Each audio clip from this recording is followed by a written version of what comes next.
Working my, you're on? Okay. Okay, I'm going to call to order the meeting of the Maplewood Community Design Review Board. Today is Tuesday, June 20th, 5:30, our usual half an hour earlier than our usual starting time. So the next thing would be the roll call, and it looks like we have a quorum. We are missing, at this point, Amanda and Jason Lammers, so the other three are here. We have a quorum. We will proceed. Next item would be the approval of the agenda. Staff, any changes? Chair and board staff does not have any amendments to the agenda as presented. Okay, anything from the board? Say, I'll entertain a motion to approve. I'll make a motion to approve the agenda. And we have a motion and a second. Any discussion? Didn't think so. We'll move on to the voting for this. And now we have Amanda. So we have four of us here. And that's like 5:31 is her arrival time. If you want to sit here, you can have the monitor. So if you need to share, you can look on with us. Okay, so we had a motion and a second to approve the agenda. All those in favor signify by saying aye. Aye. Aye. That's unanimous. We will continue. The next is the approval of the minutes. Anything from the staff or the board on that? Chair and board staff does not have any amendments to the minutes as presented. Look for a motion to approve. Motion to approve minutes of last meeting. Okay, we have a motion. I'll second that. No discussion. I will call that for a vote. All those in favor signify by saying aye. Aye. Aye. That's unanimous also. Moving on, new business. E1, Design Review Resolution, Klein Nissan Editions, 3090 Maplewood Drive North. Report, please, from staff. Thank you, Chair and board. So, as we're looking at the screen, we have a handful of slides to walk through the discussion as overviewing the project for you. So again, Klein Nissan, located at 3090 Maplewood Drive North, is proposing two building additions, one's to its service area and one to its parts department. To move forward with this project, they are seeking approval from the city for a conditional use permit amendment and design review. This board is looking specifically at the design review aspect. Later this evening, the Planning Commission will look at the conditional use permit and hold a public hearing. The existing use is a car dealership on the site. The comprehensive plan guides the property as commercial, and the site is zoned light manufacturing. There currently is a conditional use permit for the auto service and car wash functions of the site. Again, that's why it's an amendment that the Planning Commission will be looking at later this evening. The addition to the north side of the building will be just over 2,000 square feet in size. On the south side of the building, looking at a 4,300 square foot addition. The south side addition does expand the parking lot and bringing the curb line closer to the wetland to the south. If you were able to look at the wetland exhibit that was included with the staff report, you will see that the site is kind of hugged by various wetlands. In 2002, there was a setback variance from that wetland approved that requires a minimum 25-foot setback from that wetland, and the addition and the curb line adjustments still meet that 25-foot setback requirement. The building additions are oriented towards the rear of the building and the site and will be constructed with rock face CMU blocks and painted to match the existing building. These are both materials and colors that are matching the existing areas of the building that the additions will be located next to. No changes are proposed to the front elevation, which has a different color scheme and material, building material system to the front than the other elevations. Staff did send a public hearing notice to 500 properties. We received one comment after the report was completed. It's before you on the screen.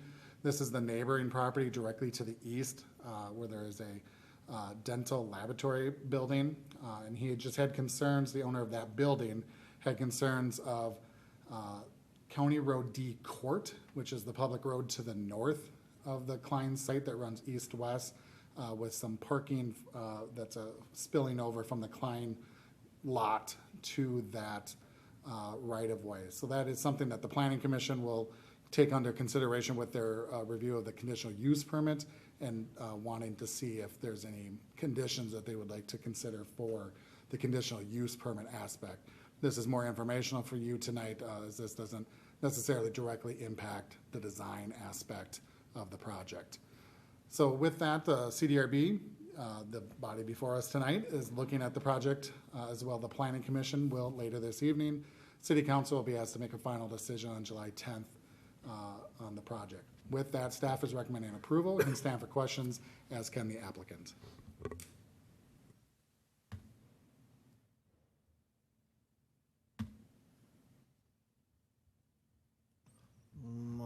I have a question. Some type of projects like multifamily housing, if you add on, it increases the parking demand. Maybe not quite so in a car dealership. So my question is, what does this addition do to the parking needs on the site?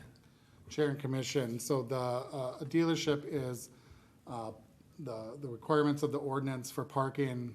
There's a couple different aspects in play. The retail component, which does not change due to this project, and then the service bay and the parts warehouse area have a parking requirement. So when we did the analysis, the site is technically way over parked for what our minimums would be. Obviously, a lot of those spaces are taken up by inventory, and yes, that's related to the comment that you saw. Is there too much inventory? This is just, as an example, that's now requiring some employee parking to spill out into the public right-of-way to the north. But from a technical standpoint, they are meeting the minimum ordinance requirements for parking. So to get to the point of your question, yes, parking counts would increase, but not by any amount that the site couldn't handle by any means. But there might be something that as an operation standpoint, they need to consider if their parking is spilling out into the public right-of-way to the north. Okay, do you know if they are parking out in the street? Chair and Is that a problem right now? Chair and board, so we can see from aerial photos that get taken on a pretty regular basis, not for this site, but everywhere, that, yeah, parking does seem to occur on the public right-of-way on weekdays. Now, it's a public street. Anyone can park on a public street. It is not signed as no parking. But the neighboring property's concern is if there's parking on either side of the street, does it make it harder to pass through? And that's something that our Public Works Department has not taken a look at. Again, this is a complaint or a comment that just came in today. So that's something from just it's a wide street. It's wider than a typical residential street for sure, as far as how much asphalt there is curb to curb. So we would assume, I think it's reasonable to assume it's somewhat related to Klein, because there's not really any other uses in that area. The road doesn't really go to anywhere other than the one other property that's to the east. Okay. And you are convinced that these additions on the north and south side is not going to impact the vehicular circulation within their site? Chair and Commission, correct. And that's part on the south side of the site. They're altering the curb line to allow for a wider, the proper minimum width of a drive aisle on the south side of the building. So circulation will meet all code requirements. Okay. Do you have any color elevations of this building? I don't, but we can ask the applicant if they do. Or do they have samples? If they have samples, but no, the plans that we received, again, it's not a requirement that they have to provide color elevations. It has to be noted. And so they met those minimum submittal requirements, but for as far as samples and colors, I would direct that question to the applicant. Okay. So for everyone out in the gallery, we are now using laptops here to look at our packages, and usually we had things printed out, we would have the elevations before us, so I guess it's a learning situation for us. Applicant, would you like to come forward, please? And I'm the applicant as a contractor, but she's the applicant for. you can both come up. And would you please state your name for the record and sign in? My name is Pam Guilford. And what is your role? I'm the Director of Operations at the store. Okay, for the Nissan dealership? Correct. Okay. Yep.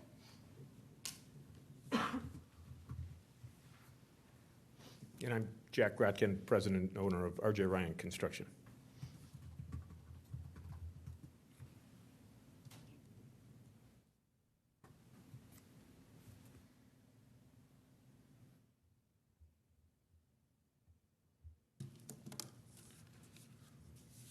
I have So- elevations if you want them.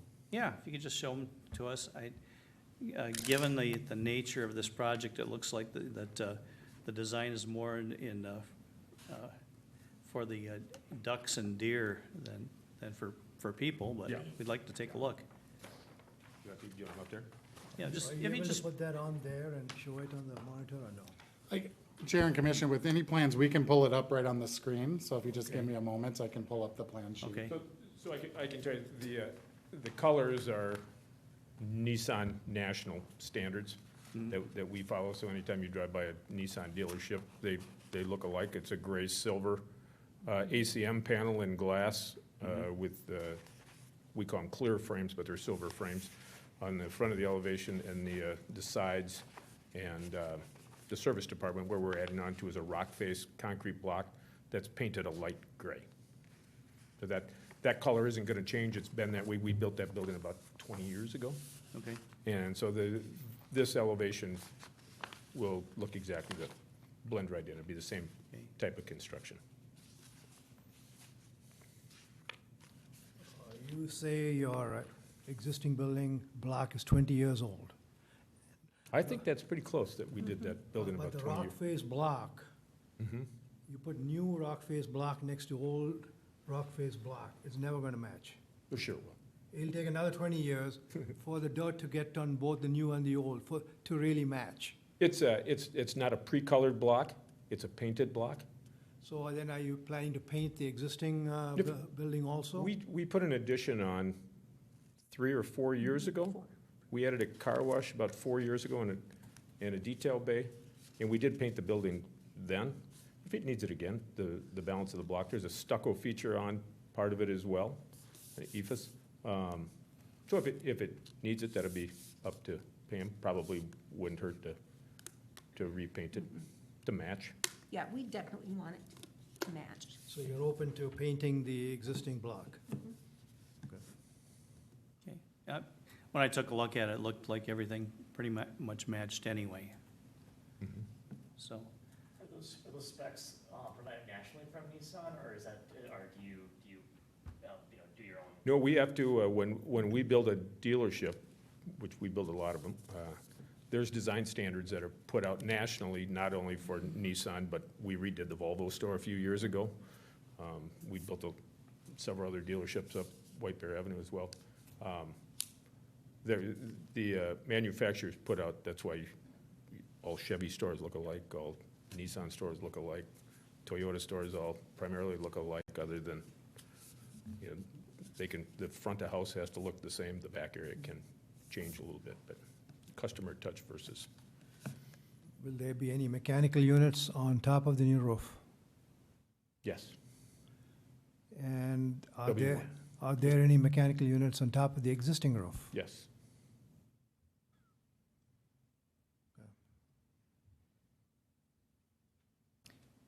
is this gonna have an impact on the ability to shed water? No. We'll build it with the structural slope, it will have the same drainage as the existing building. Okay. All right. Anything else? You still didn't see the colored elevation. Yes, please. Oh, I don't have a colored elevation, I have a black and white, but it looks Oh, like, well, we that's see what the that. building looks like, is in All black right. and white, it's gray, but Well, it looks like that. we'll have to go from memory then. You don't know that from when you went and bought your Nissan? It's always good, I mean, just for future reference. Sure. To either have, even though it may be a really off-white color or whatever. Sure, To have a colored elevation or bring the samples here, right here. sure. Yeah, Some cities do require that. We have a sample. for okay. it. Any other questions or comments?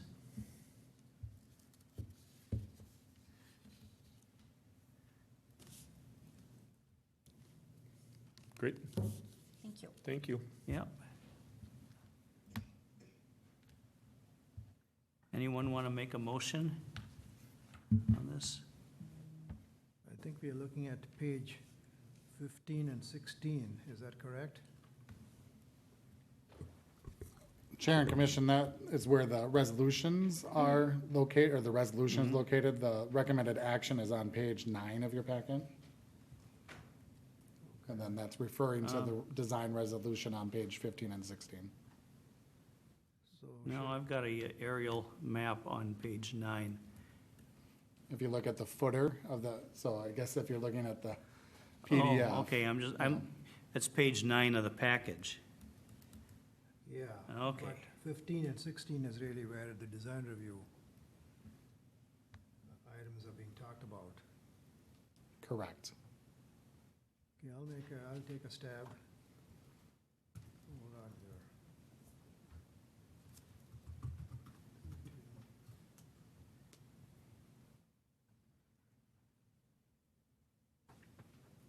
I'll make a motion that the CDRB accept and approve the design shown to us on June 20th, 2023, for two building additions on the Nissan Klein site, one to the north, one to the south. The resolutions are as described on pages 15 and 16, sections, going from sections 1.01 to page 16, number 12. Okay, doesn't that include some of the city council action, or do we still? No, I think, yeah, I'll second that. Any further discussion? So we have a motion and a second. All those in favor of approving this project signify by saying aye. Aye. Aye. That's unanimous. Now you go through to the planning commission. Well, good luck with them. Actually, they're friendly people, so don't worry about it. Okay? All right, let's move on now to the next item of business, which would be design review resolution, M Health Fairview St. John's, 1575 Beam Avenue East. Staff, report, please. All right, good evening, Chair and Board. So M Health Fairview is proposing a 7,000 square foot addition to the existing St. John's Hospital campus.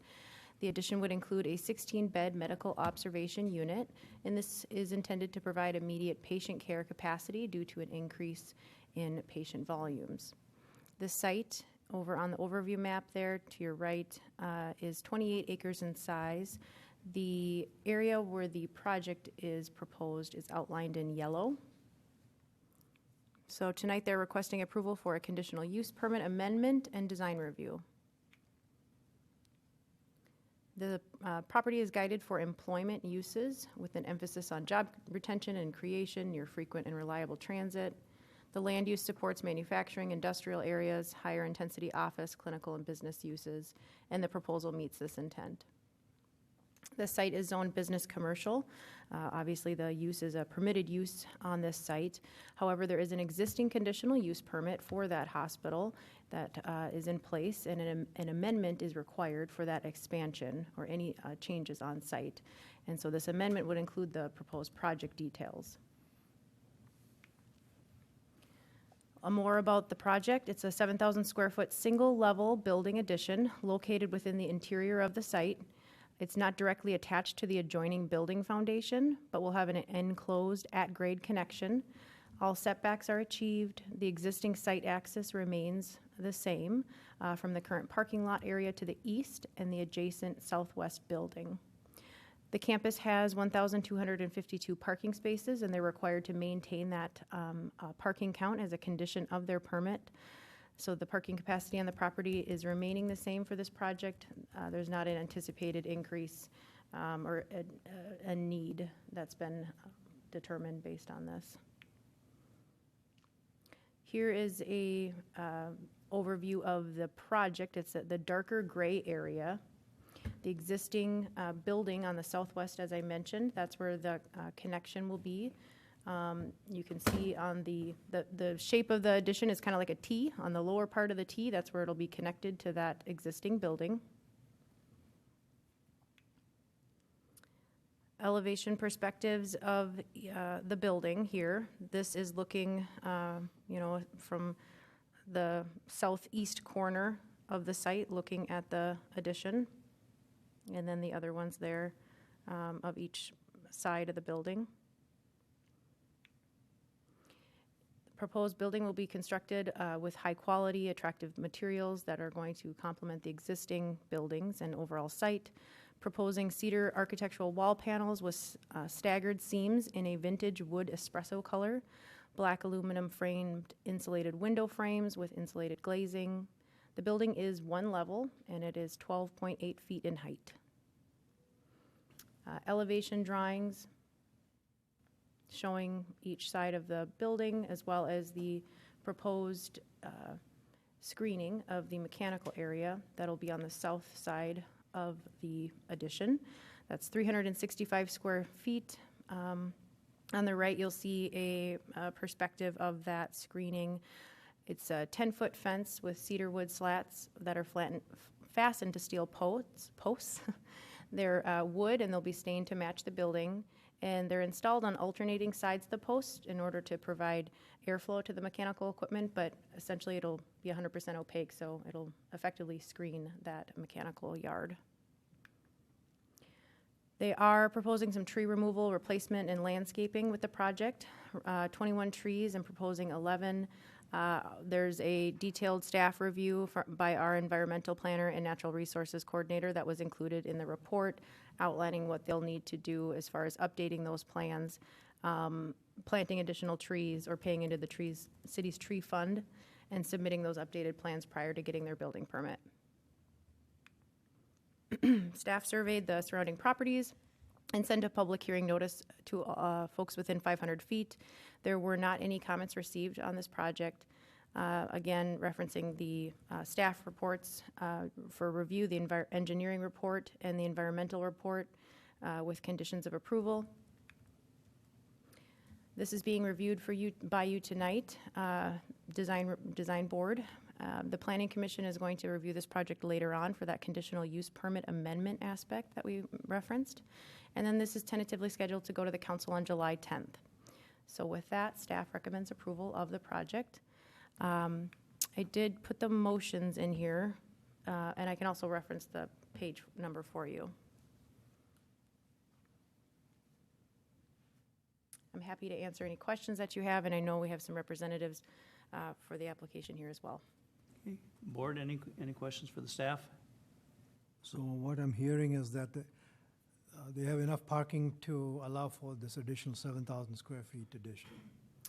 That's correct. The parking isn't being changed. There might be some, during the construction process, just directly to the east, there might be a few spots that are, used during that time, but there's no concerns or, that were brought up as far as that they need more parking or that this would have a high, put a larger, demand for parking on the site. 16 beds and then staff. Correct. On the staff that's already within in the building right now. That's correct. Yep. What I found from when I drive through that area is that they have lots and lots of parking. So I don't think that would be an issue at all. And this does not trigger any stormwater ponding? To look back at that, yes, it does. You have to reference the engineering report as far as the specifics on that, but there are some requirements of our engineer based on what they're doing. And then I was hearing that this is a 12 feet 8 inches tall building. Are there any other one-story buildings on that campus, or are we just attaching to something much taller?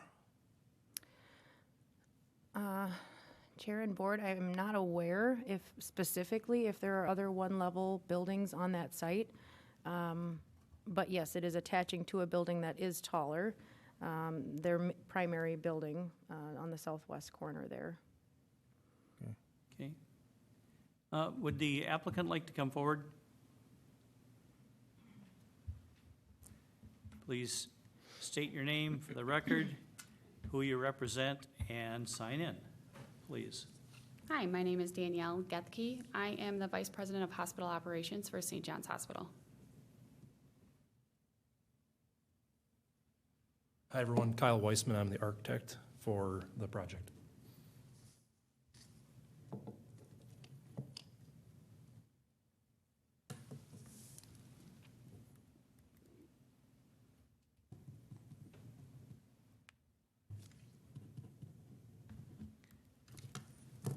Okay. Board, any questions for Yeah, these people? what type of paneling is that exactly?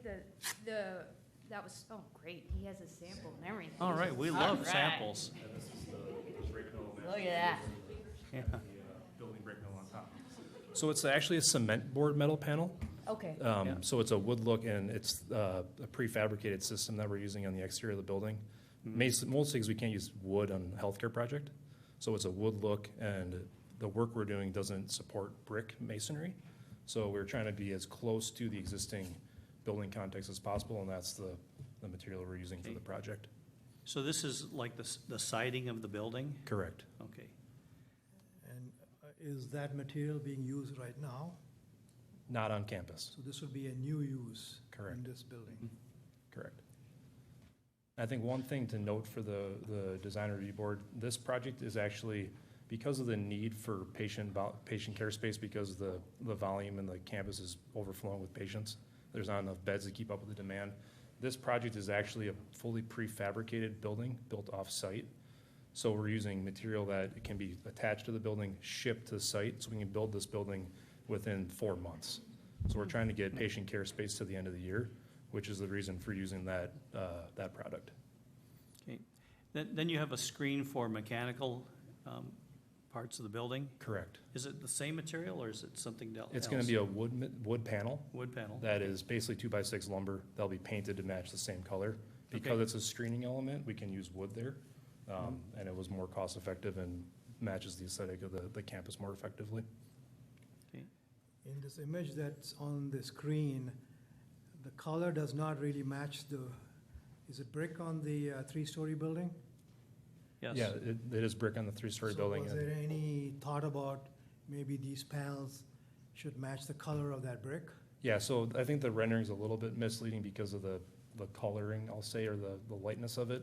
That's why we wanted to bring the actual sample. When you're on campus, the brick that's showing up in that rendering is actually much darker on site, which we took how many samples out to the site, 3 or 4, Yep. to make sure we got as close to the existing context as possible, which is why we selected that sample. So it is, if you took it to the existing building, it basically matches almost identically. It's a complement because our current building with that brick structure has a variety of hues to it.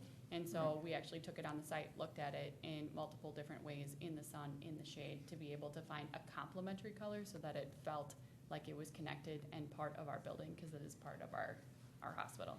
Okay. I think that the fact that it doesn't match the building is an asset, because it's clearly a different piece of architecture, and you've got a mix of different things, and so it's just another example of Minnesota connective architecture. So I think it's better to, not try to match it, but, like you said, something that's complementary, so. That building's had a lot of different additions, so I think that too, the brick hues are gonna be the same anyway. So you could, one brick would not match the other 3 hues around there, so, yeah, I think that's great. You're adding beds. Does this require a license from the Department of Health? No, it does not. These are observation beds, so they fall under the CMS rule of 23 hours. Okay.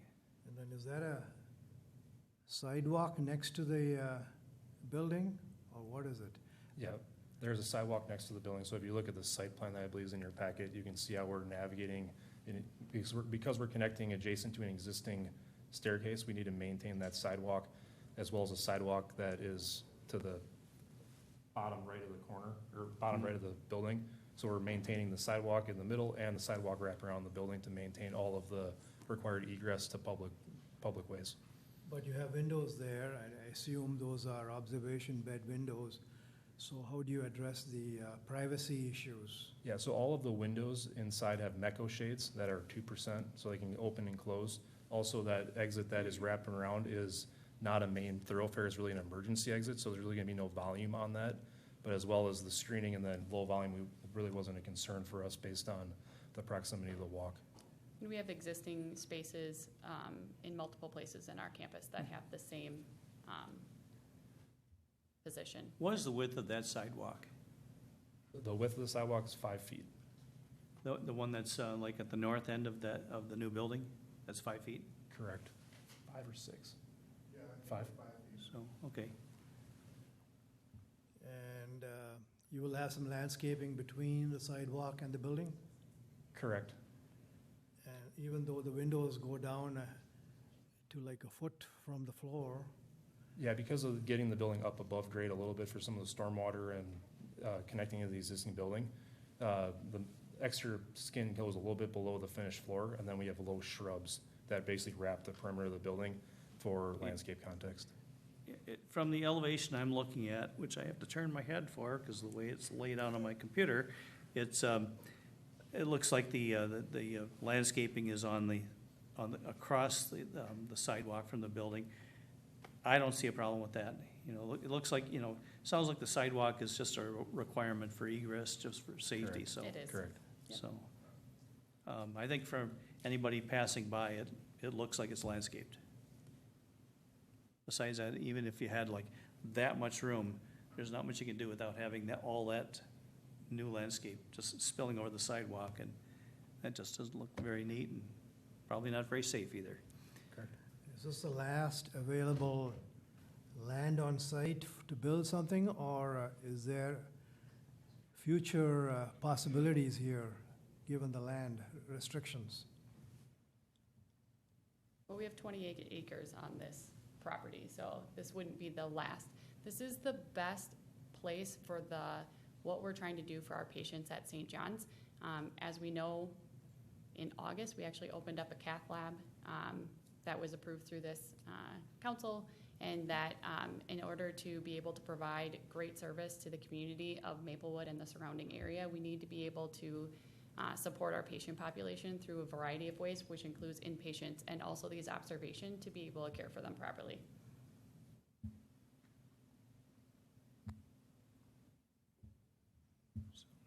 Okay. Any other comments or questions? No. Would somebody like to make an effort? I'll make an effort. Good for you. I will motion to approve the resolution for design review approving the 7,000 square foot addition to the existing St. John's Hospital campus constructed at 1575 Beam Avenue, subject to conditions of approval. Okay. I'll second that. Any further discussion?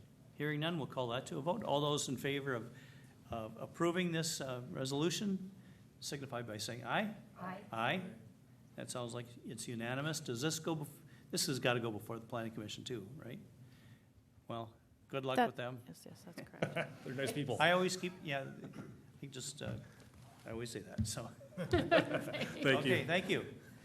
Okay, next item of business is E3, Design Review Resolution, Multifamily Residential Apartment Building, 1375 Frost Avenue East. Report, please, from staff.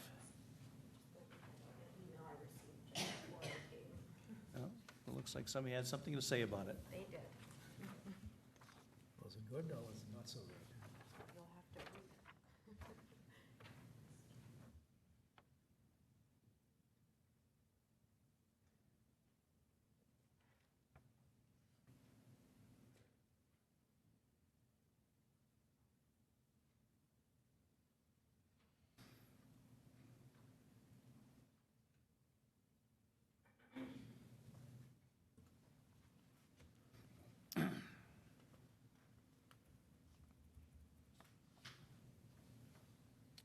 So, Chair and Board, as you mentioned, 1375 Frost Avenue, Gladstone Crossing, Beacon Interfaith Housing Collaborative is proposing a 3-story, 40-unit apartment building.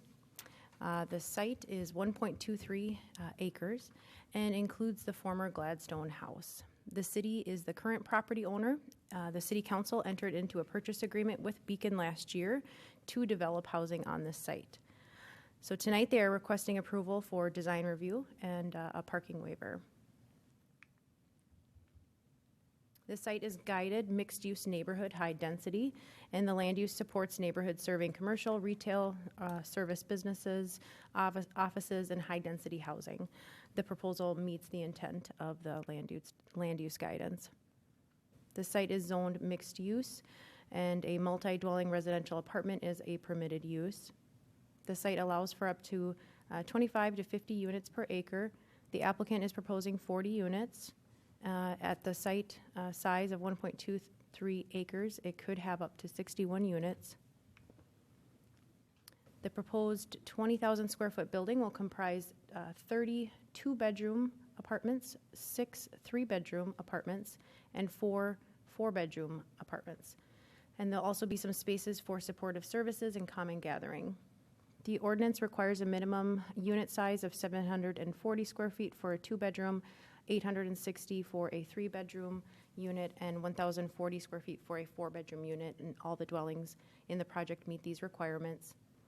The site amenities include bike storage, a fitness center, a playground, an outdoor patio, gardening space, underground parking, and a surface lot for visitors.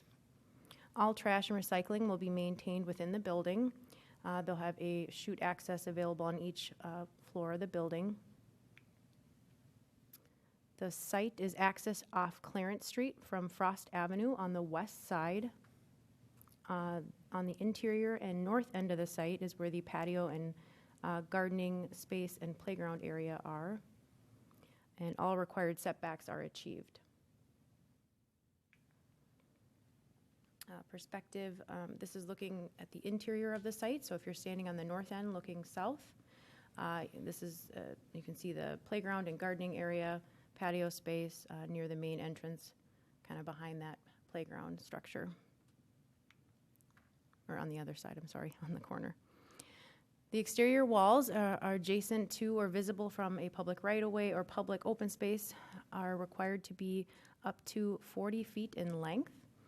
Walls over 40 feet in length are allowed if the wall is divided into smaller increments between 20 and 40 feet in width through articulation of the facade. Primary materials can cover at least, shall cover, excuse me, at least 60% of all the facades. Secondary materials, no more than 30%. Accent materials may include door and window frames, cornices, lintels, and other minor elements, and may cover no more than 10% of all of the facades of the building. The CDRB may consider exceptions to the above-mentioned design standards if they uphold the integrity of the guidelines and result in a cohesive development design. Here are the proposed building materials and another elevation perspective. This is looking on Frost Avenue at the corner of Clarence and Frost. The primary material is brick and the secondary material is fiber cement siding, which will be used horizontally and vertically in 3 different colors and textures with pre-finished metal window trim that is shown as an accent material. The materials, they're attractive and appear to meet those required percentages. However, that is not defined clearly on the elevations. It is not called out what those percentages are. And so we are requiring, as part of a condition on the resolution, that the application submit an updated elevation illustrating the percentages of each material. Here are those elevation perspectives. This outlines the proposed materials and where they'll be located on each side of the building.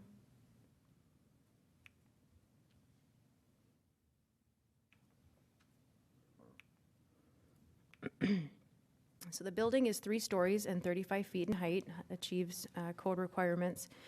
The building length does exceed 40 feet in areas, and it's shown to be articulated in shorter segments on the north, west, and east walls. Some of those segments, though, still exceed that code standard of between 20 and 40 feet. On 2 sides, on the north and west sides of the building, staff is comfortable with what they have proposed, where the longest segments there are between 45 and 54 feet. Feel that that's a reasonable length. being that the guidance is between 20 and 40 feet. However, on the east side of the building, there are a couple longer sections, and so staff is recommending that they work to shorten or articulate that facade along the east side. Specifically, there's a section that's 74 feet in length. So if the board agrees with that recommendation and with their proposed building lengths on the other side being the north and west, the applicant would be required to submit an updated colored site perspective of that elevation showing that proposed articulation. Of course, that is staff's recommendation. That is, as far as what to do with the building length request. But that is, they are indeed proposing lengths that are longer than that 40 feet. So I just wanted to point that out for you this evening. The applicant is required to submit a revised landscaping plan, tree survey plan, and tree protection plan prior to the issuance of a grading permit. There is some tree removal as part of this project, and so they'll need to meet the requirements that are outlined in the environmental staff review. They do outline that there'll be some bicycle parking in the enclosed garage. Staff is recommending some additional bicycle parking on the site, potentially either near the building entrance or near the playground patio spaces. And staff is recommending additional screening and landscaping along the west and north property line within that setback area, directly west of the playground, along those property lines that are east of the community garden space. The photometric plan is mainly meeting code requirements. There is an area of light intensity that is exceeding the code standard on the west property line adjacent to Clarence Street. And so the applicant is required to submit an updated photometric plan prior to the issuance of their permit. For parking, they are providing 54 enclosed stalls, 6 guest surface stalls that are on the west side of the building for a total of 60 stalls on the site. Parking spaces, 9 feet by 18 feet is our standard, with drive aisles being 24 feet in width, and the applicant's plans meet those requirements. In total, the project is required to provide 80 parking spaces. The code requires 2 parking spaces for each unit, with one of those spaces being covered. The enclosed or covered parking requirement is achieved. However, they're requesting a parking waiver of 20 stalls from the City Council. The applicant proposes a total of 60 stalls on site. So 40 units, 40 apartment units. They're proposing to have 60 stalls on site and requesting a parking waiver of 20. And they are, just as a side note, they are working as well on a shared parking agreement with the Philippine Center across the street to provide an additional 21 stalls to be used if needed for guests. So the applicant hosted an open house on May 11th from 5:30 to 7:30 at Wakefield Park. They sent invitations to all the property owners within 700 feet of the site. Their design team and project staff was available to answer questions. There was a summary of that meeting included in your report. There were 11 Maplewood residents and 1 business owner that attended that meeting. And in addition to that, staff surveyed the properties as well and sent the notice to folks within 350 feet. There were 2 phone calls that were received. One of the callers had general questions regarding the parking proposal and what that would all entail, and concerns over parking on the street. And then the other caller eventually sent that email just before the meeting tonight, so that is the same person there. And so those were the 2 people that had questions on this. So tonight, this is being reviewed by you. The City Council will review the parking waiver aspect of this proposal on July 10th.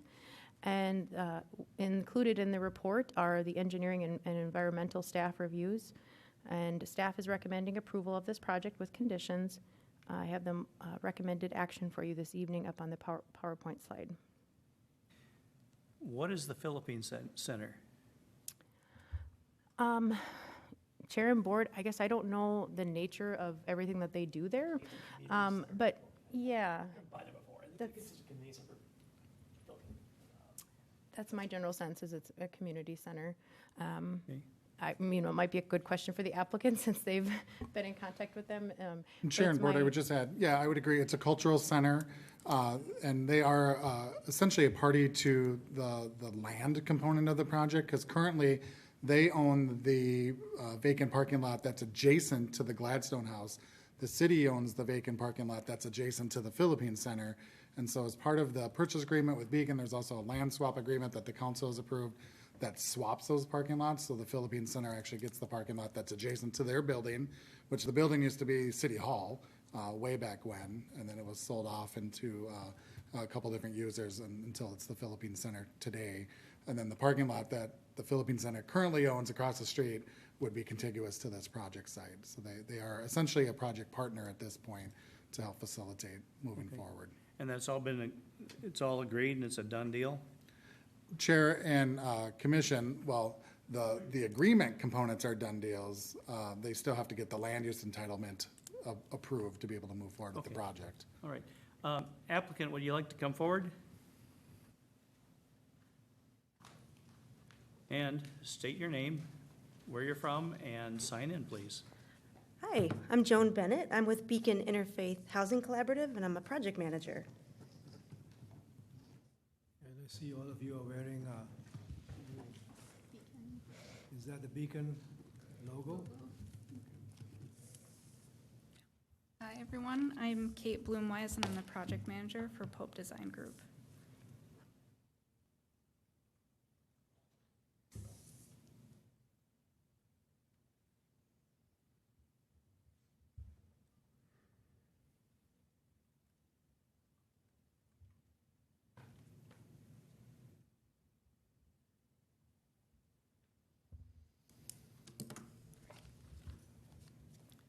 So, tell us about the progress of the parking situation. So we have a kind of a draft lease agreement with the Philippine Center that will sign before the project closes on financing. The lease agreement is for 21 spaces of overflow parking. It's a kind of an initial 5-year term with 7 5-year renewals, or 7 5-year renewal periods. There's also a clause for termination, so should the city decide that we no longer need, these 21 extra spaces of parking, then we'll be able to terminate the agreement. Okay, and that's up to the city then? Is that correct, Mike?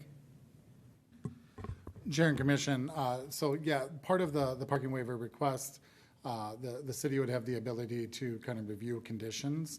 I think since I'm guessing that there will be a few questions of parking, I'd like to just kind of point out two.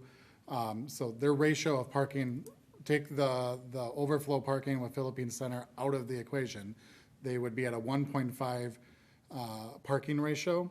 The JB Vang project that was across the street, just a little bit down the road, was approved at 1.58. There's no overflow parking for that.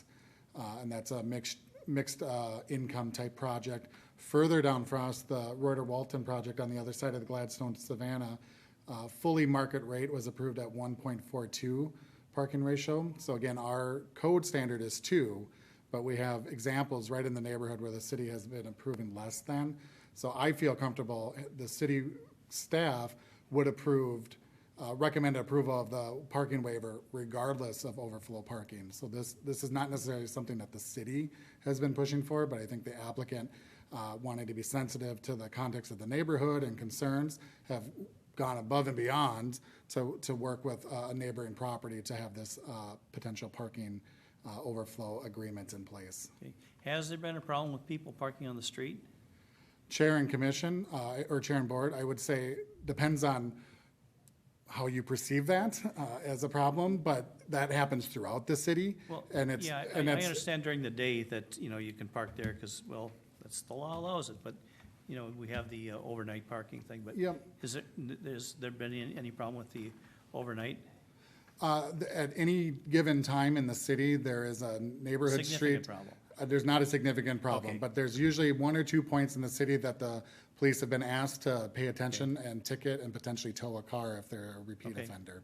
All right, thank But you. overall, not a problem. But you mentioned that within the small area in that we have granted variances for 2 or 3 other projects, but isn't that causing a long-term effect? Because if you have granted a variance for a project here and the other project is 5 miles away, then it doesn't matter. But now we got these variances going for projects that are close to each other.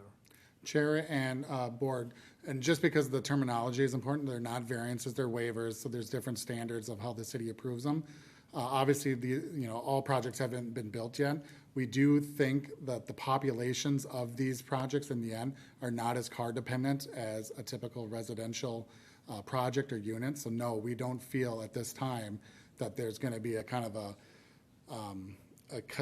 compounding effect of parking shortages. And at the end of the day, you can't get around the overnight parking. Maplewood is one of those suburban communities that does ban overnight parking, and you just, if it becomes an issue of overnight parking, there's a real easy way to address that. How is it that this project is not parking or car dependent, is as car dependent as other projects? Chair and Commission, I think, and the applicant can likely speak better to that. Okay, please do. Okay, so we have some parking stats from similar projects. So Solid Ground, which is our service partner, they have a 34-unit building in Maplewood that serves families who are exiting homelessness, and they've kind of done a count of who owns cars, and so they have a kind of a between 0.6 cars per unit and 8.5 cars per unit car ownership rate at any given time. So we can accommodate double that at Maplewood. This project will also serve, we hope a subset of units will serve kind of young parents who are exiting homelessness. And Beacon has 3 other kind of homeless youth properties. And the parking rates there, I can talk about those. I'm going to use my notes because it's a lot of numbers. So at these 3 properties, we have a parking ratio of 0.2 stalls per unit to 0.3 stalls per unit. And we did a parking count over kind of 4 weeks, morning, noon, and night. And we found that there is always open spots. Can you estimate a forecast what percentage you think would have vehicles Yeah, well, based on, I think the closest property would be the East Metro Place, managed by our owned and operated by our service partner. And there it's about, looks like it's 0.7 cars per unit, or 0.8 cars per unit at the most. Okay. And there's not an issue with people parking overnight, there's not that, maybe people driving around lots. Actually, I have, Tricia, can you talk about overflow parking at East Metro Place? Hi, we do not have a problem with parking unless we have. Come forward, please. Come forward, state your name, sign in, and start over. Sorry. Hi, I'm Tricia Kaufman. I'm the Executive Director of Solid Ground, and we're the service partner at Gladstone Crossing.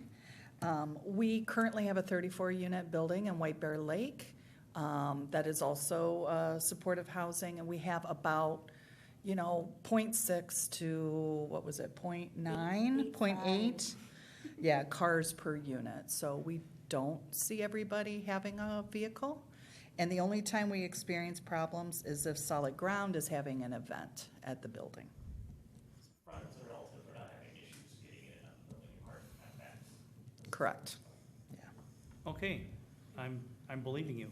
So Okay. how would you designate what, you have 40 units there, correct? Correct. So would you designate 1 stall per unit, and the guests would have to just take care of themselves? Well, we'll have, let's see, what do we have here? We'll have 54 units, or 54 spaces underground.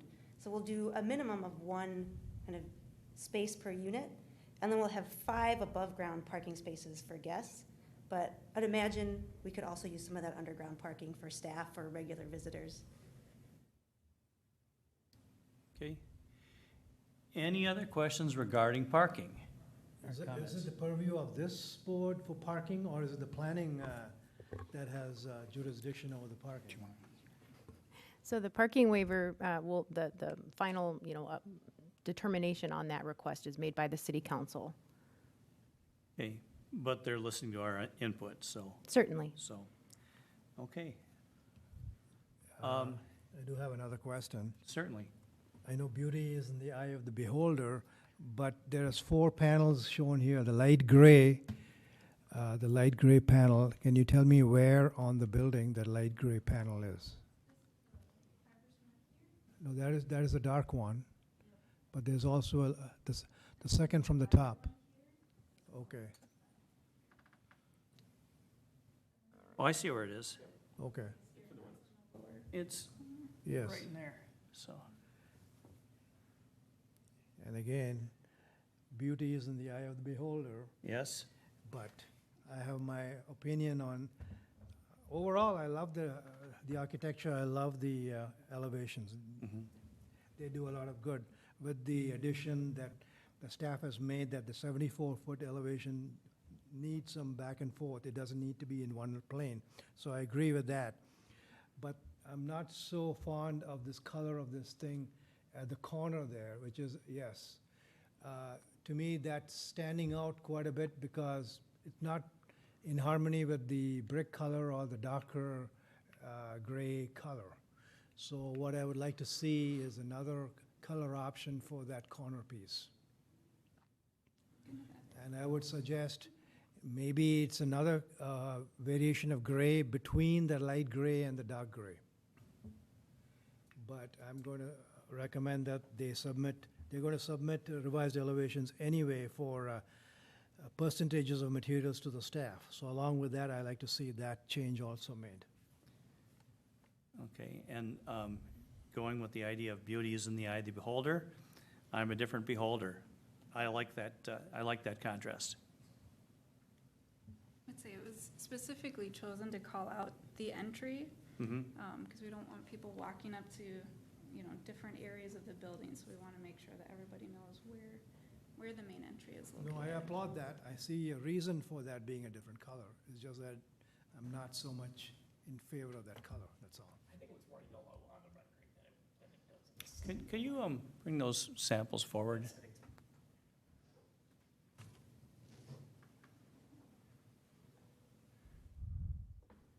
So that is the yellow color? Okay. Yeah, That's the corner, yeah. okay. So what I see is that, this kind of complements these colors. To me, what stands out is the red, because these are more gray and beige undertones. Looks like you shopped at the same place.